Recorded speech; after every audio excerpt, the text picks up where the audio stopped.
So, this is Eweadn S9 Ultra, one of the most hyped mouse this year. And I have been using this mouse for the past week or so, since I have got it as my main mouse, and I have been absolutely loving it. And this mouse was sent to me by Eweadn themselves, but this won't affect my impression or my review, for full disclosure alert. So the box this mouse comes in is a pretty minimal box, and there's the quick look at the mouse on the front, which seems to have a pretty familiar shape of a mouse. Then on the back, there seems to be devoid of any kind of information, which kinda seems to be a bummer in my eyes, since this hampers the buyer's guide to have quick info about the mouse. So enough with the box, and now let's do the unboxing. And opening the box, at first, we get a set of grip tapes and fits in a plastic bag, and the grip tapes seems to be a generic one, which are also same for the fits. Then we get to the user manual for the mouse, and going through it is recommended. After that, there's the braided and soft Type-C to A cable with the 8 kHz compatibility symbol embedded on the Type-A end of the cable.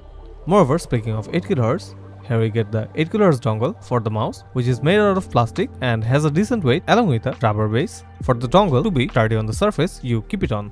And that's about it for the box contents. And now to the main star of today, the mouse.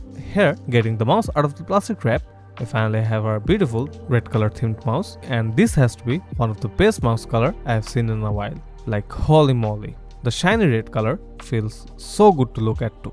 But speaking of shiny, you might think the mouse is smooth on the surface, and initially you would be right. Then when you actually start using it, you feel the mouse has a nano coat on the surface, which makes the mouse quite grippy and comfortable to hold on. Moreover, while you are looking at the mouse, you might also think this has a quite familiar shape to it, and you'd be absolutely right about that, since this mouse is 1:1 clone of the Razer Viper V3. And also might similar to that shape, but I need to check it and measure it properly during my full review, and for this very reason this is a very comfortable design to hold on to. Not to mention, the shape also makes the mouse comfortable for any kind of grip style, be it palm grip, fingertip grip or claw grip. Then going to the back, we find a pretty clean back of the mouse. There's a set of fits all around the mouse, and these are standard OEM fits and nothing to have high hopes on. The sensor also seems to be right on the middle, which is a big plus for this kind of big mouse. And on the both sides of the sensor, there is the DPI switch and the mode switch for the mouse. So that's all to the bottom part. But what about the switch of this mouse? And this mouse comes with one of the best switch in the market right now, which is the Kyle Whiteblade 100 million switch, and I'm in love with these switches. For the encoder, this mouse comes with a new encoder from Hawaii, and this is a new one, which I need to check out a bit, but it felt really smooth and tactile. And here's the quick sound test of the switches and the scroll.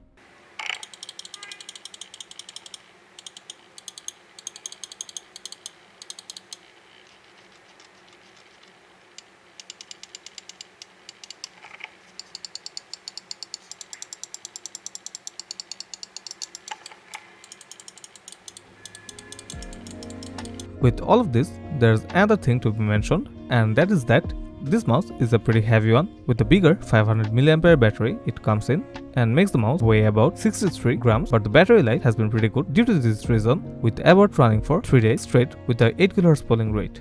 And speaking of polling rate, this mouse has been very stable and gave me near perfect experience with zero issues. I've been playing Valorant and few other games with it, and there has been barely anything for me to complain about it. Then again, this is only after using for 1 week, but let's see how this holds till my full review. Until then, stay tuned and stay safe, and all of my social accounts are added in the description box. So thank you for watching.